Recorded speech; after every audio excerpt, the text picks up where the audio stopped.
Pasteur Simon, il a pas des cheveux gris comme moi, mais c'est pas d'hier qu'il sert le Seigneur dans sa vie. Hein? Pasteur Simon Fournier a déjà été à l'église de Sainte-Foy, il a déjà été directeur du Café Rencontre à Québec, même pendant 2 ou 3 années, ou peut-être 4 même. J'ai travaillé là 15 ans. Il a travaillé là 15 ans, mais il a été directeur combien de temps? 2 ans. 2 ans.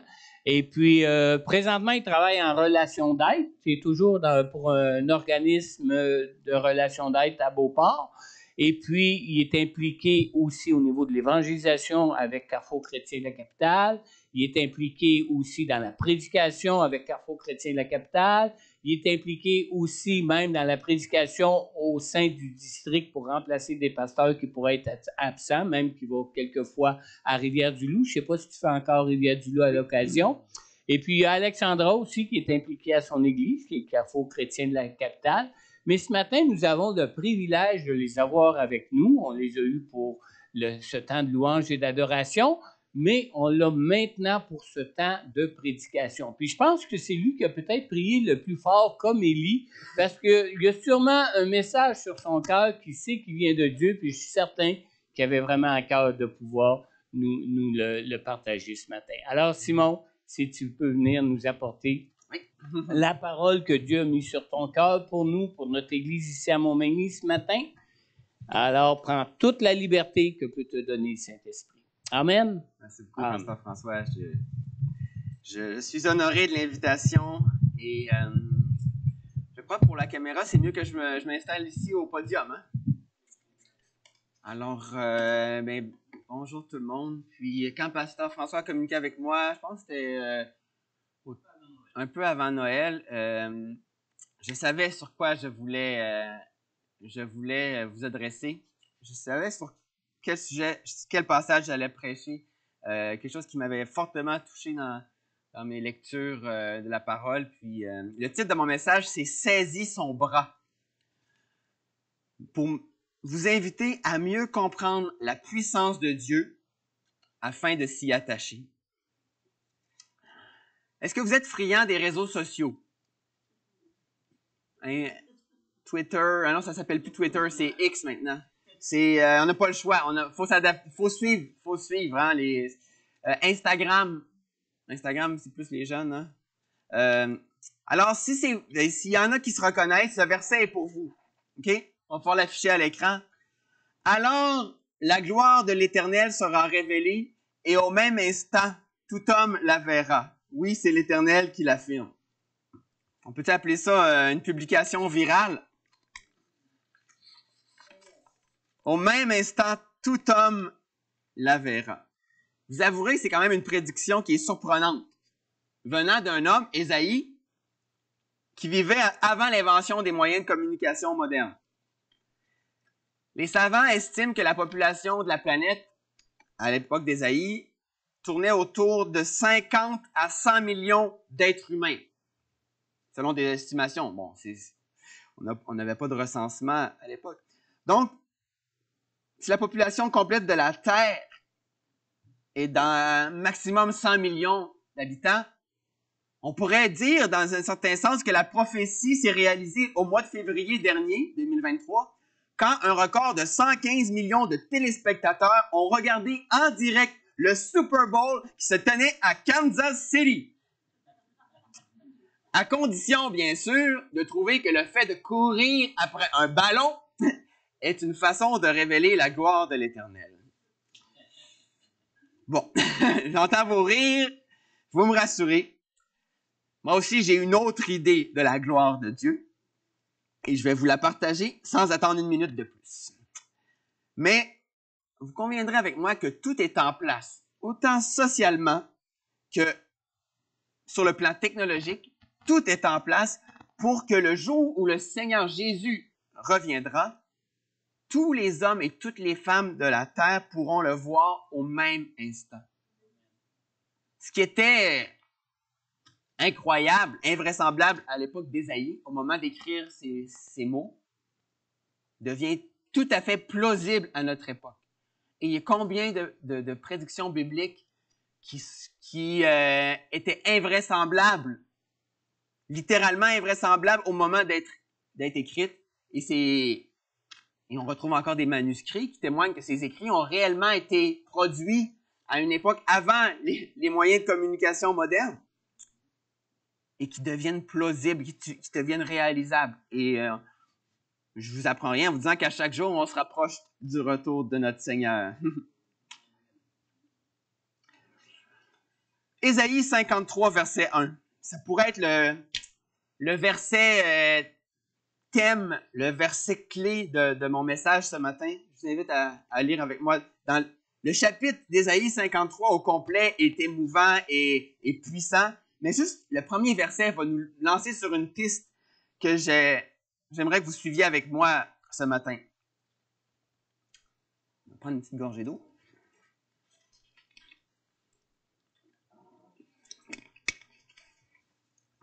Qui a cru à notre prédication? À qui le bras de l'Éternel a-t-il été révélé? Ça, c'est une question que Pasteur François doit se poser de temps en temps. Qui a cru à ma prédication? Qui est-ce que Dieu a touché aujourd'hui? Qui a ressenti la main de Dieu agir? Chers frères et sœurs de l'Église Centre Vie Abondante, c'est à vous que le bras de l'Éternel a été révélé en Jésus. Le but de mon message ce matin, c'est de vous faire découvrir la puissance qui se trouve dans le bras de l'Éternel et ce qu'elle signifie pour vous. Mais avant, quelques petites questions pour s'examiner, pour voir où est l'état de notre cœur. Quand nous sommes confrontés à des défis de toutes sortes, comme ça arrive à la plupart d'entre nous, peut-être que c'est votre cas, peut-être que vous êtes ici ce matin par la grâce de Dieu et que vous auriez eu plein d'autres choses à faire ou de raisons de rester chez vous. Quand nous sommes confrontés à de tels défis, quel type de solutions nous viennent d'abord à l'esprit? Je vous laisse le temps d'y réfléchir. Et s'il s'agit d'un besoin de direction, de sagesse pour faire un choix. Alors souvent, là, on se lève et on va à l'église. Parce que, Seigneur, montre-moi ta volonté. Quand on a besoin de se retrouver parce qu'on se sent perdu. Si la fatigue et le découragement menacent de nous faire tout lâcher, vers qui nous tournons-nous spontanément?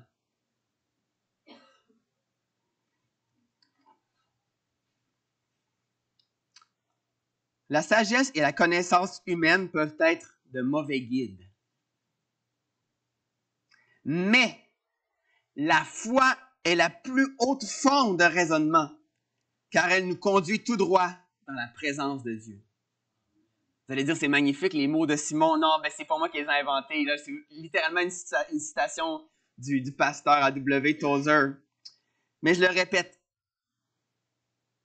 La sagesse et la connaissance humaine ont leur valeur. On ne les dénigre pas, mais elles ont leurs limites. Elles peuvent parfois être de mauvais guides. Mais la foi en Dieu, la foi au Seigneur, Jésus, ne trompe pas.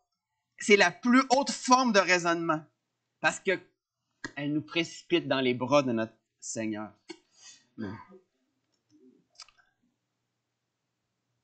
Prochain passage, je vous avertis, et il nous brasse. Ça vient de la traduction The Message en anglais. Message de Dieu. Il est peut-être fort, mais il est maudit, celui qui s'appuie sur de simples humains, qui pense pouvoir y arriver par la force physique et qui met Dieu de côté comme un boulet.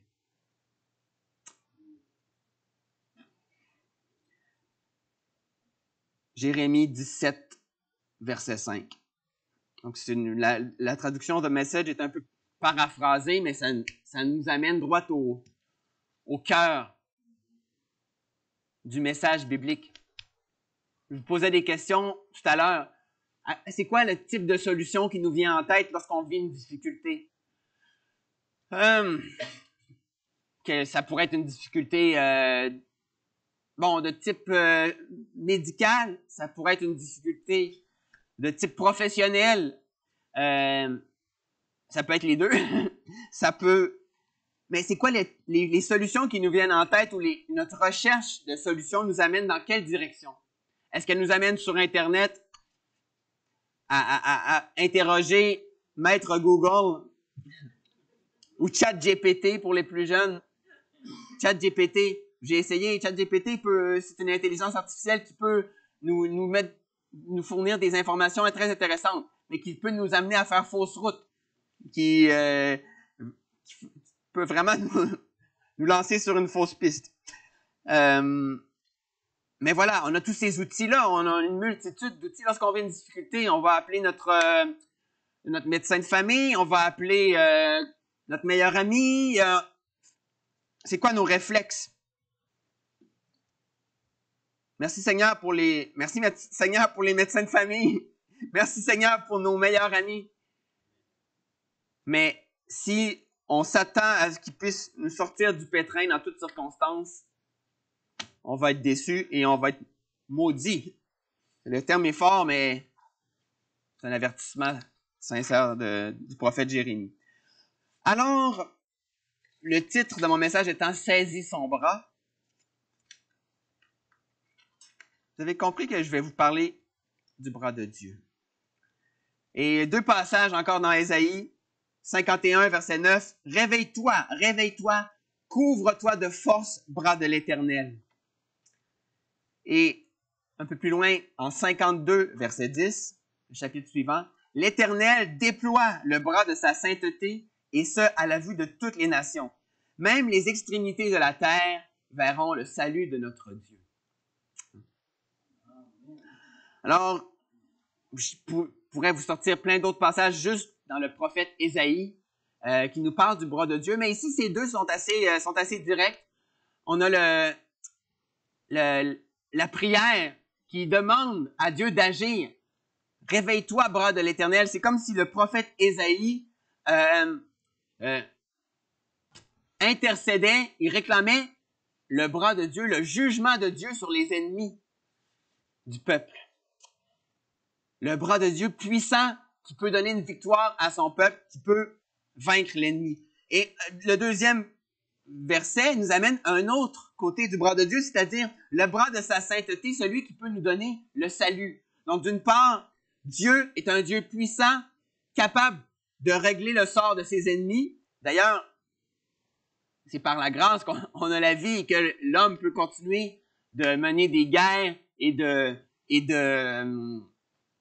profiter des pauvres et des faibles. Et c'est par la grâce de Dieu, parce que Dieu est patient et il laisse l'être humain. Mais c'est pas par manque de pouvoir que ces choses arrivent. C'est pas par la faiblesse de Dieu, mais c'est la grâce de Dieu, c'est la patience de Dieu qui donne une chance même aux méchants de se repentir. Donc, quand on écoute l'actualité, on peut être découragé, d'une part. On peut être fortement troublé de voir ce que Dieu permet dans le monde.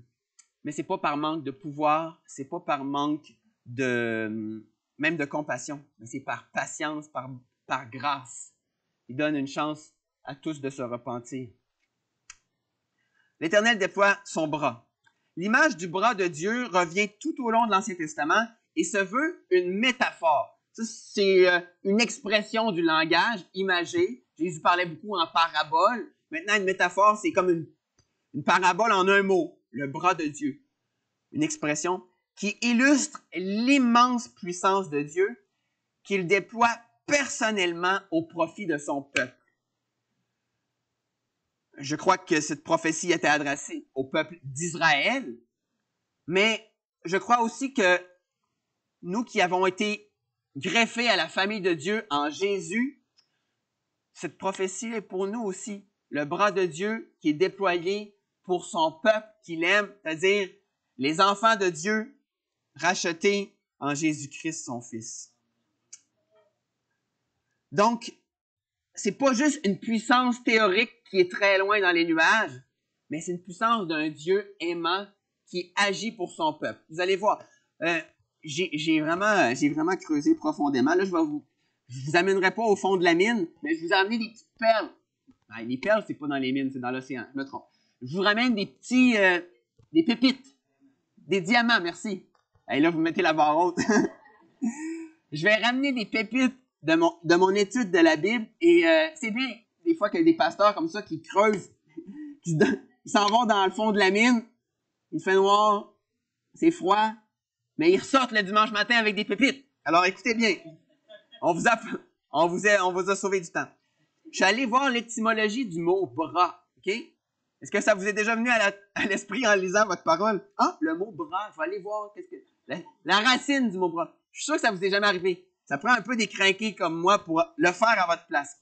Le mot bras en hébreu, c'est un mot féminin. Un peu comme une jambe, hein? Ben nous, en français, le bras est masculin, mais c'est le mot zroa. Zeroa, excusez mon hébreu. C'est à la fois le bras, mais c'est aussi utilisé fréquemment pour parler de puissance, de force. C'est un symbole de force et même de puissance militaire. Parfois, quand un roi allait mener son armée vers une conquête, le roi envoya son bras au front. Vous voyez l'image? Ça pouvait même être utilisé pour parler d'une puissance militaire. Et, dernière signification, l'épaule d'un animal sacrifié. Et bon, parfois le mot bras, zroa, va parler de l'épaule d'un animal sacrifié. Puis je vais y revenir. Mais d'abord, zroa vient d'une racine zara, qui veut dire, qui est un verbe signifiant semer. Il y a quand même une beauté dans l'origine du langage. Il y a des liens entre les mots, entre l'histoire. Donc, le mot zara signifie semer. Vous voyez tout de suite le mouvement. L'image évoque le bras. Ça peut vouloir dire émettre de la semence, tomber enceinte. Il y a plein de significations au verbe zara. Puis en arabe, un mot similaire voulait dire étirer, tendre, en parlant particulièrement du bras, de la jambe. Donc zara, en arabe aussi, parle de tendre. Donc, toutes ces significations sont présentes dans l'hébreu, dans l'auditeur d'Ésaïe qui entendait le mot « le bras de Dieu ». Il y a toujours cette connotation-là que pour nous, elle est invisible parce que c'est pas notre langue maternelle.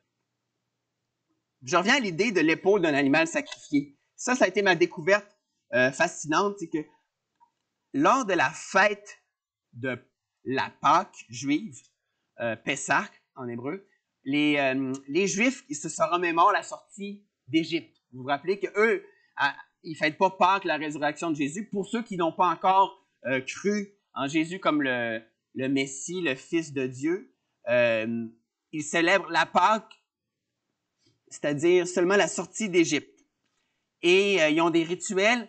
Et la Pâque, originalement, elle est dans la Bible, hein, dans le Pentateuque, cette instruction de célébrer la Pâque.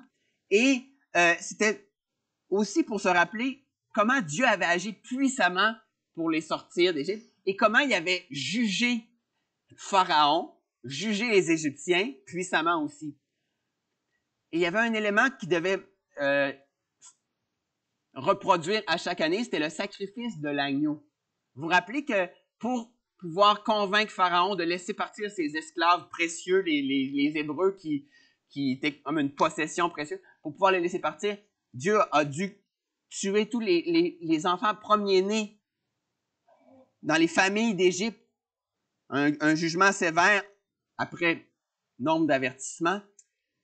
Et pour que les familles d'Hébreux, les familles des descendants d'Abraham puissent avoir la vie sauve, puissent être épargnés, ils devaient sacrifier un agneau, appliquer le sang sur le linteau de leur porte, et ainsi, le soir du jugement, l'ange de la mort que Dieu avait envoyé a passé au-dessus des maisons et n'a pas touché l'enfant aîné, le fils ou la fille aînée de ces familles. Le sang. Alors, mais aujourd'hui, les Juifs ne peuvent pas sacrifier d'agneau parce que le temple n'existe plus. Le temple a été détruit. Alors, ils utilisent, à la fête de la Pâque, ils se font une assiette avec 7 éléments qui rappellent les divers éléments de la sortie d'Égypte. Entre autres, il y a une herbe, je me demande si c'est pas du persil, il y a un œuf cuit dur, un œuf à la coque rôti, il y a des petits beignets, je crois, de toutes sortes de... Donc, il y a 7 éléments, et dans les 7, il y a le zroa, le bras. Et qu'est-ce que c'est ce zroa-là? Ben, c'est soit un morceau de viande qui représente l'épaule de l'agneau sacrifié. Dans l'assiette, le bras, le zroa, dans l'assiette de Pâques, que les Juifs voient à chaque année, à la fête de Pâques, il y a le bras de... Je vais l'appeler le bras de l'Éternel, parce que nous savons que Jésus est le bras de l'Éternel, le Fils du Dieu vivant, qui a pris forme humaine, qui est venu souffrir sur terre pour porter nos péchés comme un agneau pur et sans tache qui a été immolé. Et là, c'est devant leurs yeux à chaque année lorsqu'ils célèbrent la Pâque. Ils ne le voient pas, mais il y a une signification incroyable dans ce petit mot, Zeroa, le bras. Et il y a aussi une autre signification, c'est que les Hébreux savent que quand Dieu a libéré son peuple d'Égypte, il l'a fait d'une main puissante et d'un bras tendu. On l'a chanté tout à l'heure. On a chanté ça des centaines de fois, cette expression-là.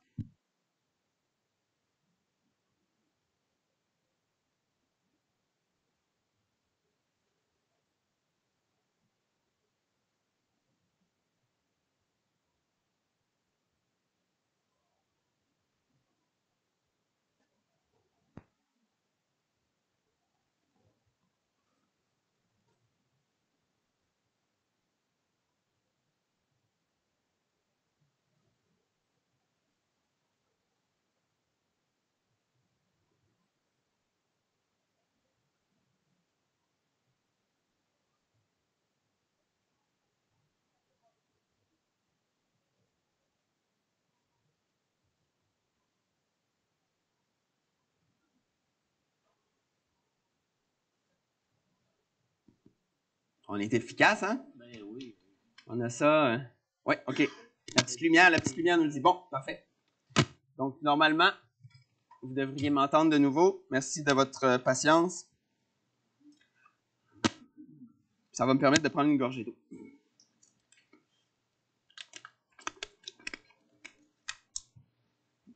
Ce que je trouve fabuleux quand on étudie les Écritures, c'est qu'il y a toujours des degrés de signification qu'on ne verra pas si on fait une lecture rapide. On peut être édifié, on peut être touché, mais lorsqu'on étudie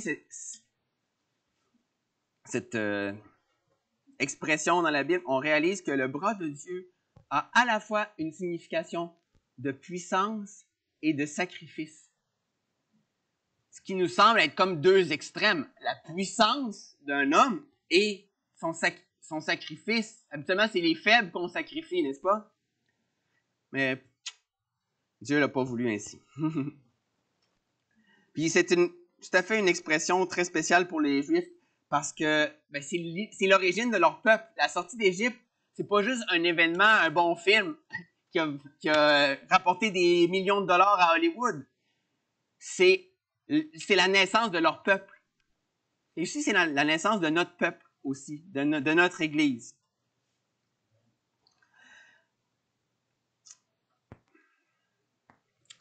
Moïse, vous connaissez Moïse, il était l'homme que Dieu avait désigné pour mener à bien l'opération de sauvetage qui consistait à libérer des dizaines de milliers d'Hébreux de l'esclavage en Égypte. Et lui, il a vu le film, il l'a vu de proche. Il a vu de ses yeux les catastrophes naturelles que Dieu a envoyées sur les Égyptiens, sur les oppresseurs. Il a assisté à l'ouverture de la mer Rouge pour laisser passer le peuple à sec. Puis des années plus tard, il a écrit,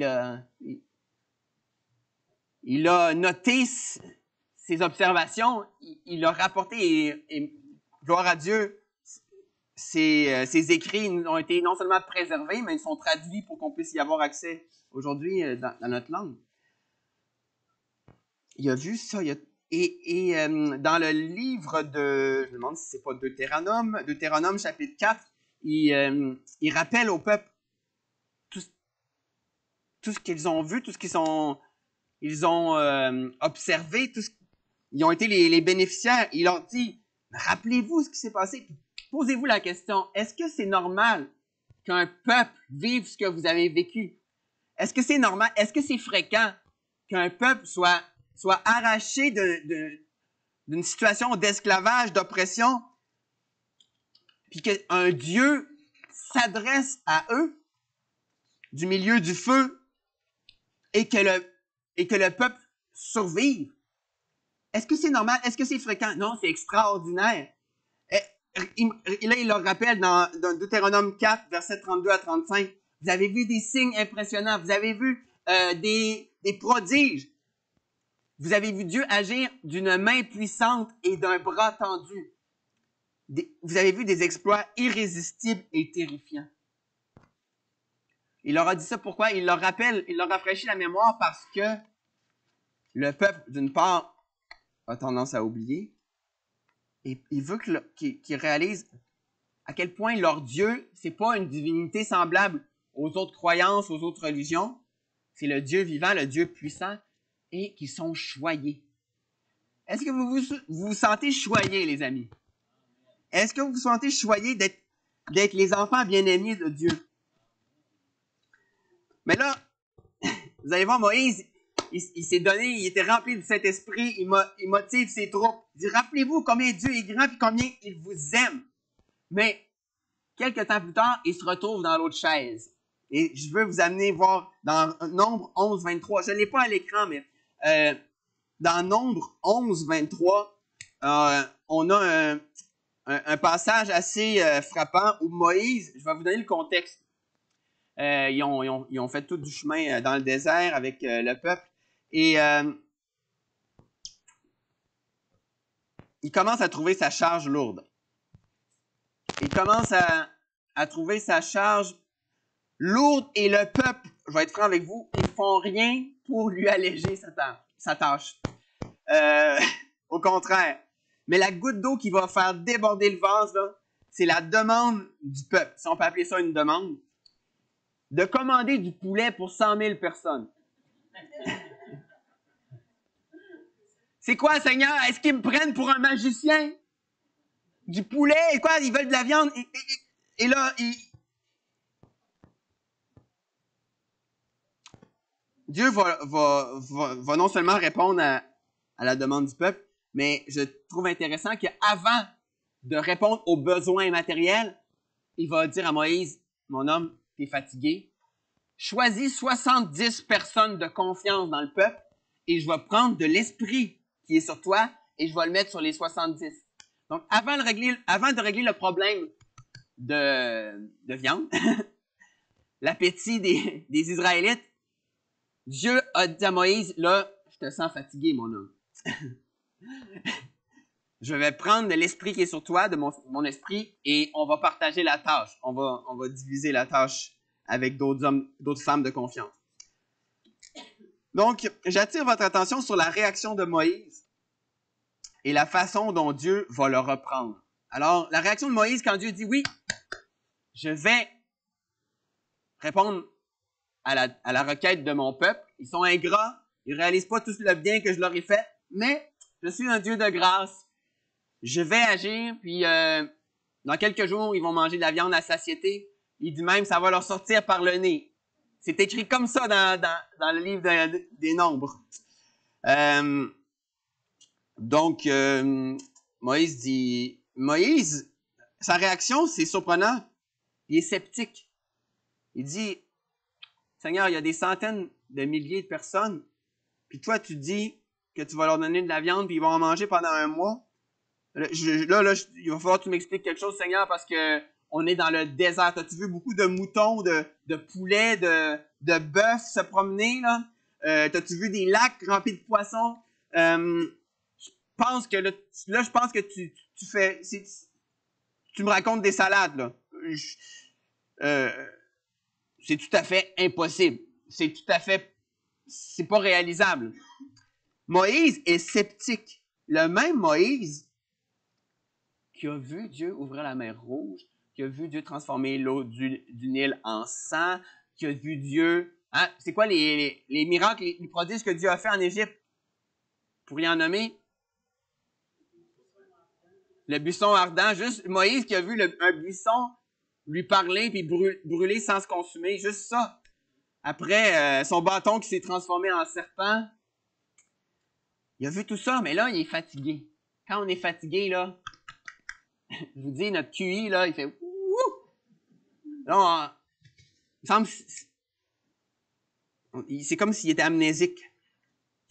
Et Dieu va lui répondre dans Nombre 11, 23.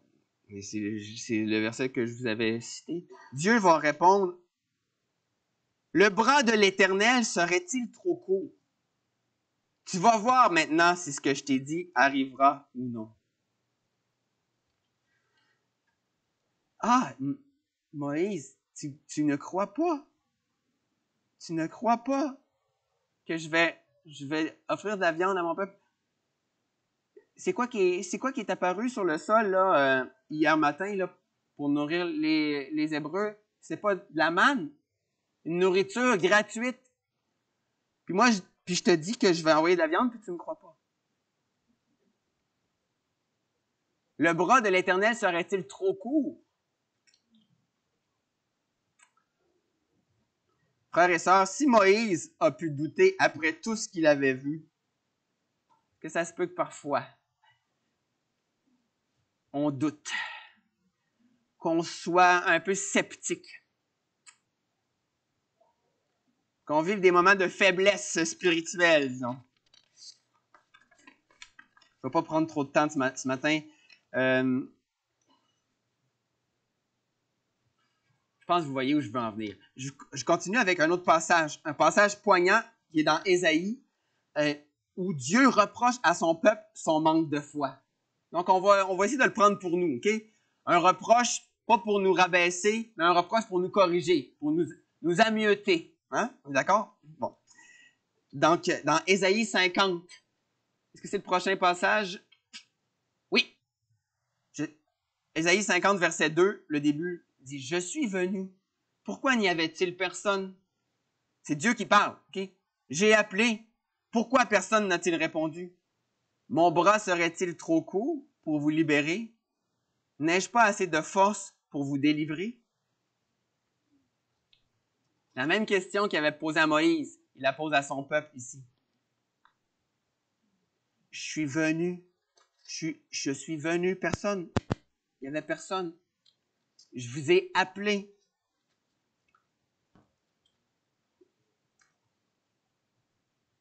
Chers amis, connaître Dieu, c'est être si près de la solution à toutes nos difficultés.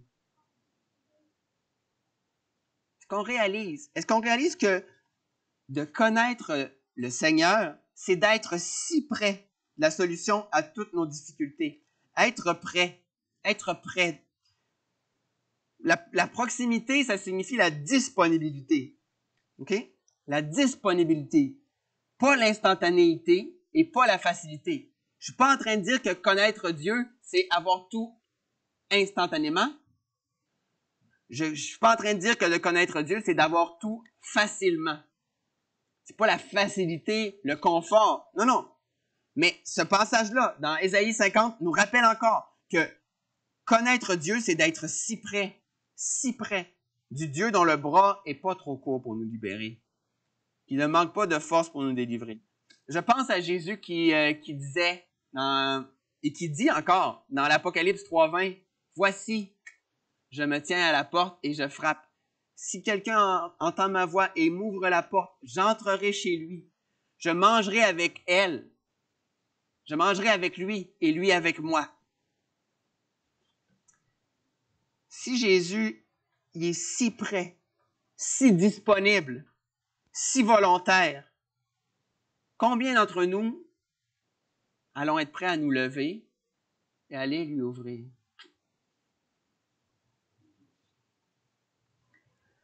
Les amis, c'est un appel à la foi en Dieu dans nos moments d'incertitude, voire d'ignorance. OK? Prenons l'image de Jésus qui frappe à la porte. Nous, je sais pas, on est assis, on regarde Netflix, on regarde, hein? On va rendre ça très, très contemporain, là. On est assis, notre journée de travail, on l'a dans le corps, on est assis, puis là, ça cogne à la porte. Qu'est-ce qui me dit que c'est Jésus, là? Tu sais, c'est quoi les chances, là? Je suis assis, je me lève-tu? Ah, peut-être que j'entends sa voix à travers la porte. Je reconnais sa voix. Jésus a dit, mes brebis entendent ma voix, elles me connaissent, je les appelle par leur nom. Ah, il m'appelle Simon. Simon, c'est moi, est-ce que tu m'entends? Micro-cravate. Tu m'entends? C'est quand même un pas de foi de se lever et d'aller ouvrir. Puis là, on s'entend, je pense que Jésus, quand il annonce cette prophétie, peut-être pour certaines personnes, il va littéralement frapper à leur porte, mais je pense pas qu'il va faire du porte-à-porte là, à travers la planète, cogner à chaque porte. Je pense qu'il y a quelque chose de spirituel et qui est très vrai, puis on peut l'appliquer dans notre vie. J'aimerais... mais je sais ça, c'est un pas de foi de se lever, d'aller ouvrir à Jésus, puis justement d'entrer en communion avec lui de la sorte. Il y a une invitation qui est pas naturelle, c'est un pas de foi. On est dans l'incertitude, peut-être même dans l'ignorance. Ésaïe 50, verset 10. On reste dans le même chapitre, au verset 10. Qui parmi vous craint l'Éternel et écoute son serviteur? Si quelqu'un marche dans l'obscurité et manque de lumière, qu'il place sa confiance dans le nom de l'Éternel et s'appuie sur son Dieu.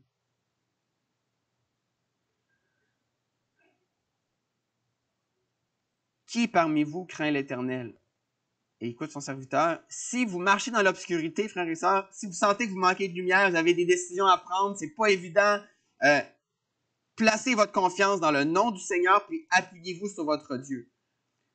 Ailleurs, l'auteur va dire celui qui place sa confiance dans l'Éternel n'aura pas honte. Les riches pleurent parce qu'ils regrettent leurs investissements. Ils voient leurs fonds, leur placement, ils voient leur fortune péricliter, diminuer, chuter, puis ils pleurent. Les pauvres pleurent parce qu'ils se sont fait dérober les quelques biens qu'ils croyaient avoir mis en sécurité. En revanche, se confier dans le Seigneur est une valeur sûre. Ésaïe 49, 23. Se confier dans le Seigneur est une valeur sûre. Je ne fais pas fausse route. C'est la bénédiction de l'Éternel qui enrichit. Il ne la fait suivre d'aucun chagrin. Proverbe 10, 22. Donc, c'est la bénédiction. Est-ce que vous allez avoir un plus gros compte en banque pour autant? Je ne mettrai pas ma main au feu. Mais est-ce que vous allez être bien? Est-ce que vous allez être comblé? J'ai confiance. En conclusion, frères et sœurs, comprenez-vous mieux ce que signifie le bras de Dieu? C'est comme si le Seigneur se révélait une facette à la fois, une partie du corps à la fois. Même si on sait que Dieu est esprit. Il n'y a pas de corps proprement dit, là. Outre le corps ressuscité de Jésus, le Fils de Dieu qui s'est fait chair. Donc, Dieu a un corps en Jésus, mais Dieu, le Père, le Créateur, n'a pas un corps propre. Quand on parle du bras de Dieu, tout à l'heure, on voyait une image d'un athlète, un bras musclé. C'est une image. C'est une image qui nous aide à comprendre. Mais Dieu n'a pas un bras proprement dit qui doit reposer. Mais son bras est étendu vers nous. Si cette expression-là vient si souvent dans les Écritures, c'est parce que Dieu a voulu qu'on en bénéficie, qu'on bénéficie de sa puissance. Nous, on a juste à tendre la main. Il veut qu'on bénéficie de sa puissance et qu'on s'appuie sur lui. Mais c'est aussi la raison pour laquelle il doit continuellement se répéter, c'est qu'on a la mémoire courte.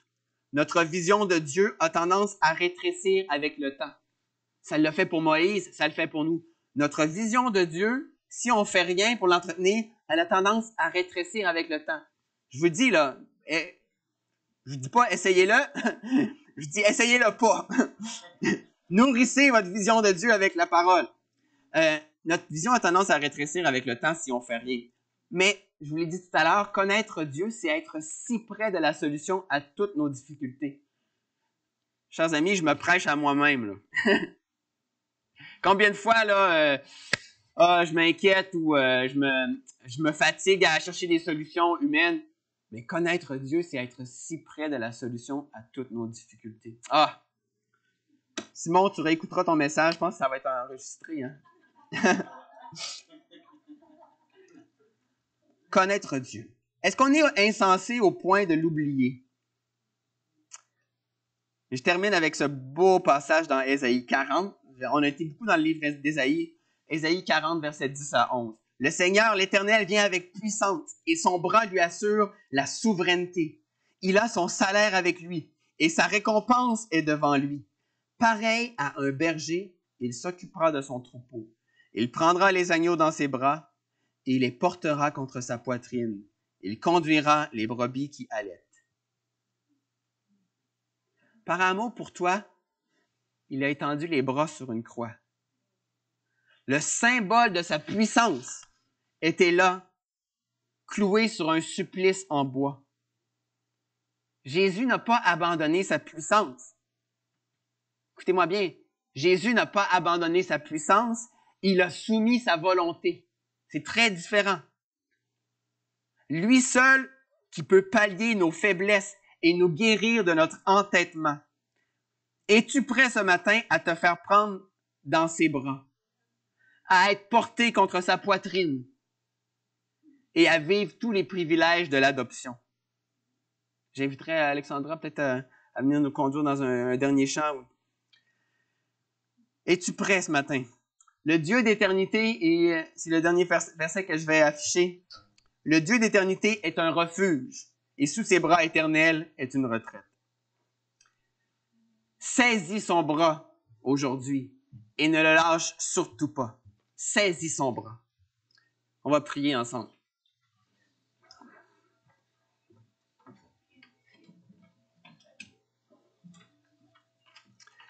Alléluia.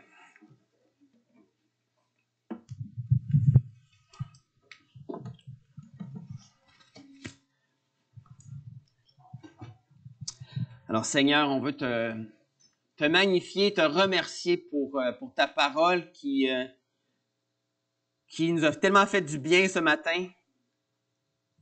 La révélation de ton bras, la révélation de ta puissance, mais aussi de ta bienveillance, parce que tu es disposé à agir en notre faveur, Seigneur.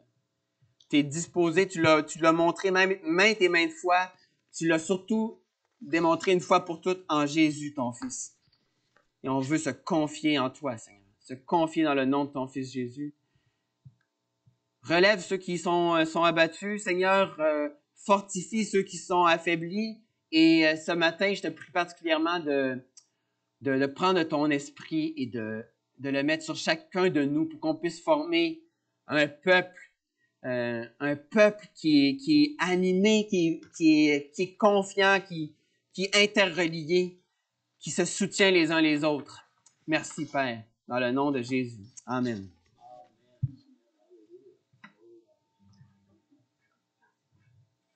En seul? Seigneur, c'est toi qui sais faire pour nous. Alléluia. On veut t'offrir notre amour à jamais, Seigneur.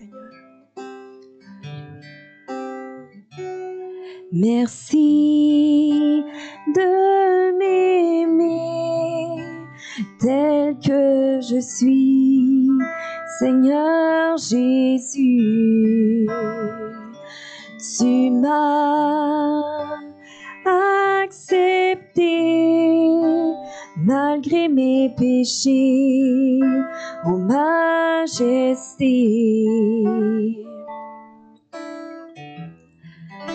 Je t'offrirai l'hommage de mes lèvres.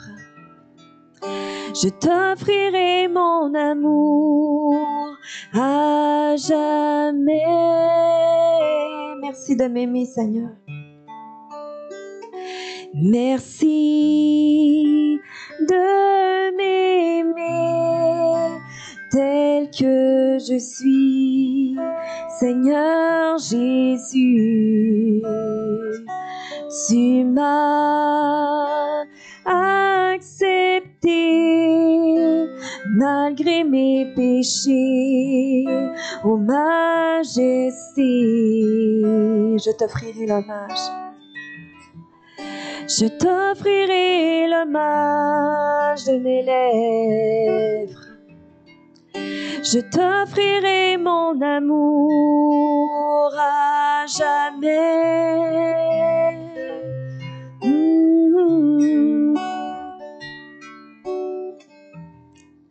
Je t'offrirai l'hommage de mes lèvres. Je t'offrirai mon amour à jamais. Je t'offrirai l'hommage de mes lèvres. Je t'offrirai mon amour à jamais. Oui, à jamais.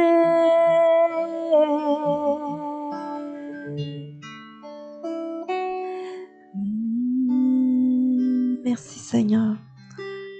C'est grâce à ton sacrifice, Seigneur, qu'on est accepté dans ta présence à tout jamais. Qu'on est pardonné de nos fautes, Seigneur. C'est ton bras qui nous a secourus, c'est ton bras qui nous a délivrés de nos fautes. Grâce à toi, Seigneur, on peut venir devant toi, sachant qu'on est libéré, pardonné, Seigneur. On reprend une dernière fois. Merci de m'aimer tel que je suis, Seigneur Jésus. Tu m'as accepté malgré mes péchés, ô majesté.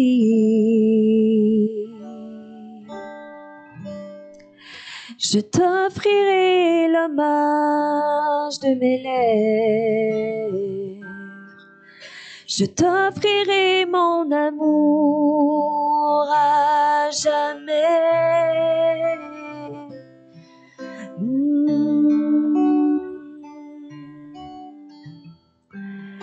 Je t'offrirai l'hommage de mes lèvres. Je t'offrirai mon amour à jamais.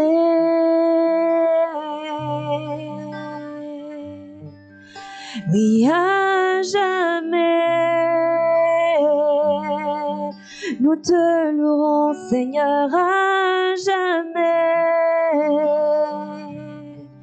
Oh, nous te suivrons, Seigneur.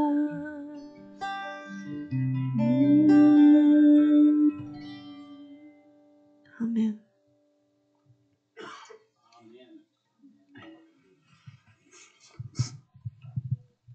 Merci beaucoup, Alexandra. Merci beaucoup, Pasteur Simon, pour ce bon message de la parole de Dieu.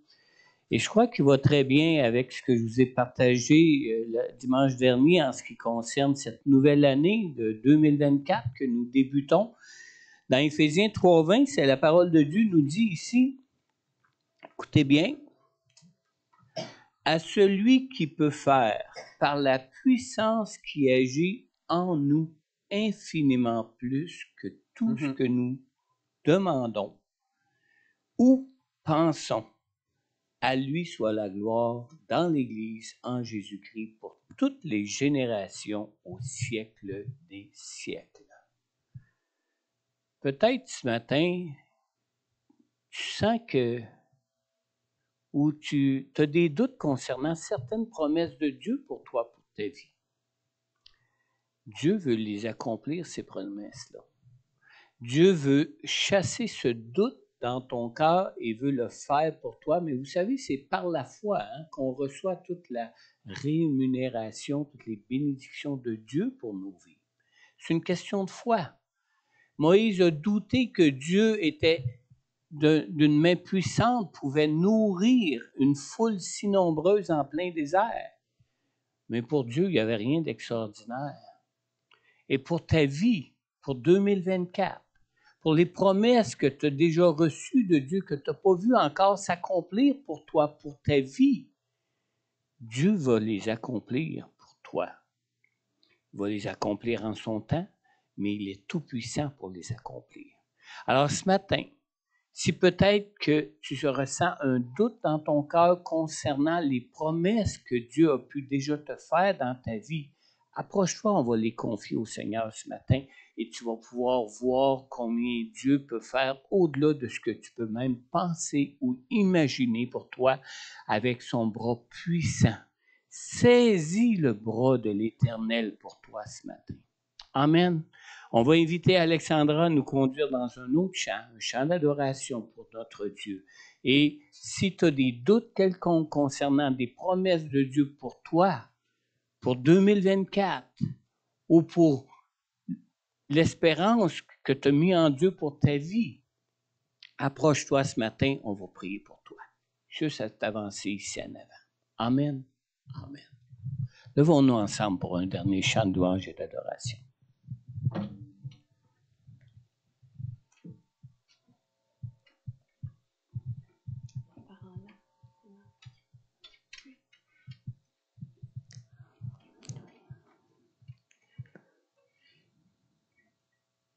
Seigneur, tu es merveilleux. Je veux déclarer tes merveilles, Seigneur. Tu es merveilleux, tu es merveilleux. Mon âme s'exclame, tu es Dieu. Tu es merveilleux, tu es merveilleux. Mon âme te réclame, ô mon Dieu. Je me blottis dans le creux de tes bras, rassuré par le son de ta voix. Tu es merveilleux, tu es merveilleux,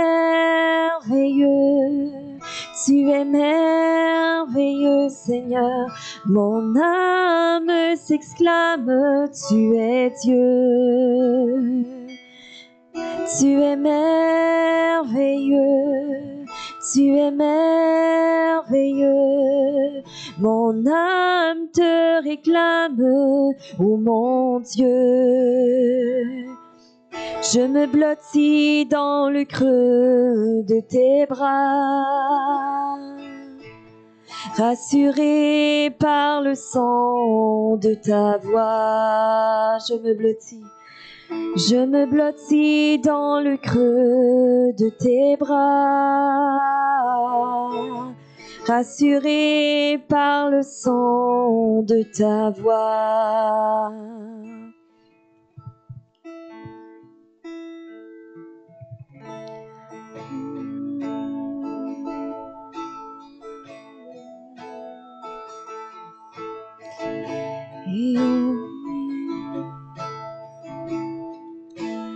Ressuscité, élevé, pour toujours tu es glorifié. Oui, roi serviteur, sauveur du monde, c'est notre Dieu. Tu as choisi de tout donner en offrant ta vie sur cette croix.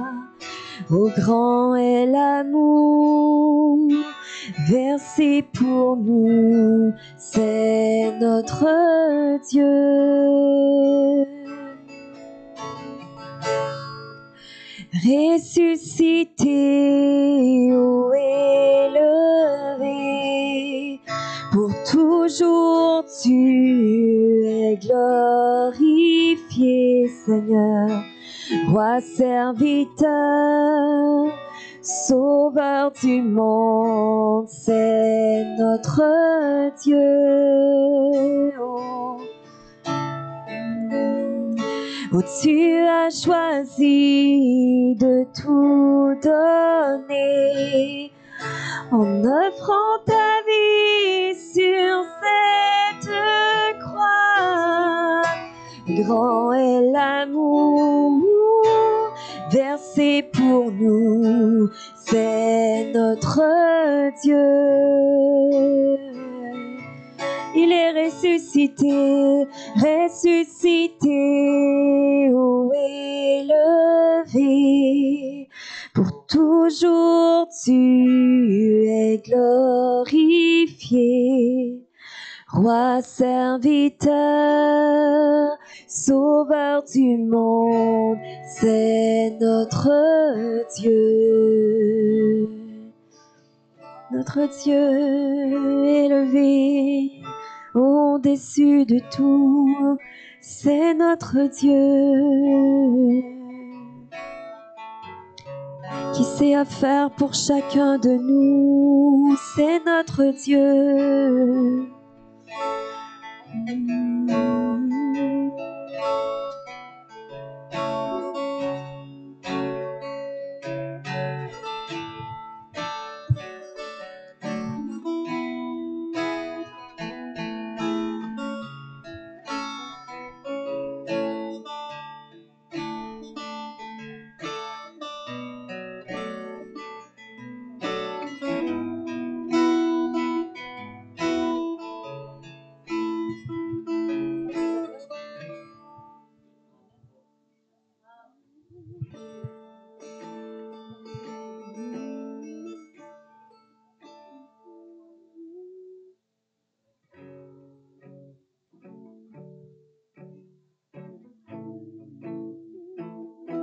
On peut chanter ensemble ce refrain très simple qui dit « Seigneur, tu combats pour moi.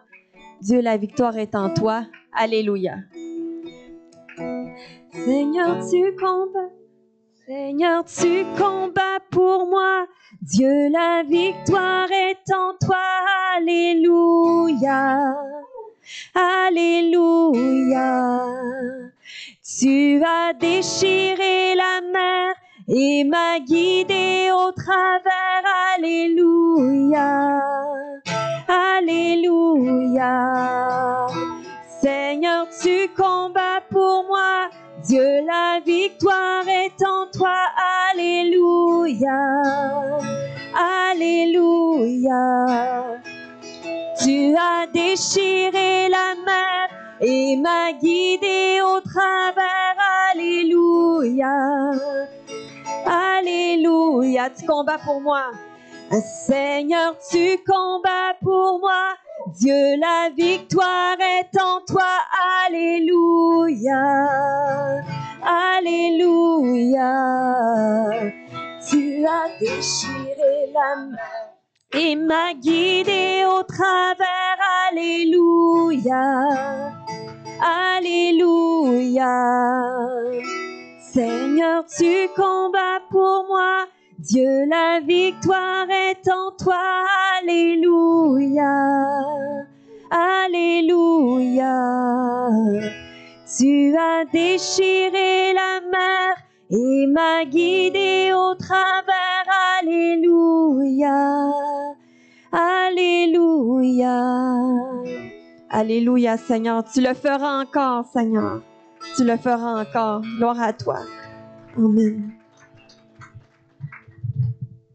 Alléluia. Prions ensemble. Seigneur notre Dieu, merci Seigneur. Merci pour tes serviteurs, Seigneur Dieu, ce matin. Merci, Seigneur, pour Alexandra, Seigneur Dieu. Merci pour Pasteur Simon, Seigneur. Et merci pour ta parole. Ta parole qui est un roc. Ta parole qui est la vérité, Seigneur. Ta parole, Seigneur Dieu, qu'on a déjà éprouvé pour savoir que tu es un Dieu vrai, que tu es le Dieu tout-puissant et que ton bras tout-puissant est étendu pour réaliser toutes tes promesses pour chacun de nous, Seigneur. Seigneur Dieu, qu'on puisse, Seigneur Dieu, constamment avoir un cœur tourné vers toi, Seigneur Dieu. Qu'on puisse, Seigneur Dieu Tout-Puissant, avoir cette soif de toi, de ta parole qui est la vérité, Seigneur Dieu, pour nous garder dans la foi en toi, Seigneur Dieu, et chasser tout doute que l'ennemi, Seigneur Dieu, ou que notre nature de faiblesse voudrait laisser être plantée dans nos cœurs, Seigneur Dieu. Seigneur, viens, Seigneur. Viens, Seigneur Dieu, et réalise tes promesses pour tes enfants, Seigneur, tes promesses pour ton Église ici à Montmagny, Seigneur Dieu, tes promesses pour chacun de tes enfants qui ont entendu ce matin, Seigneur Dieu, cette parole, Seigneur Dieu, où ce que donne-nous de saisir ton bras éternel, ton bras qui est tout-puissant pour accomplir pleinement, Seigneur Dieu, toutes les bénédictions que tu as de toute éternité pour chacun de nous, chacun de ceux, Seigneur Dieu, qui te connaissent et qui se confient en toi, Seigneur. Dans le nom puissant de Jésus, Père, nous te le demandons, Seigneur. Agis maintenant, Seigneur. Amen. Amen. Dieu vous bénisse. Bon dimanche à chacun de vous. Et puis, j'espère que la tempête ne vous a pas trop ébranlé, hein? C'est fini, c'est derrière, et ça va être la même chose concernant les promesses de Dieu pour vous, pour vos vies. Amen. Bon dimanche. Amen. Merci beaucoup.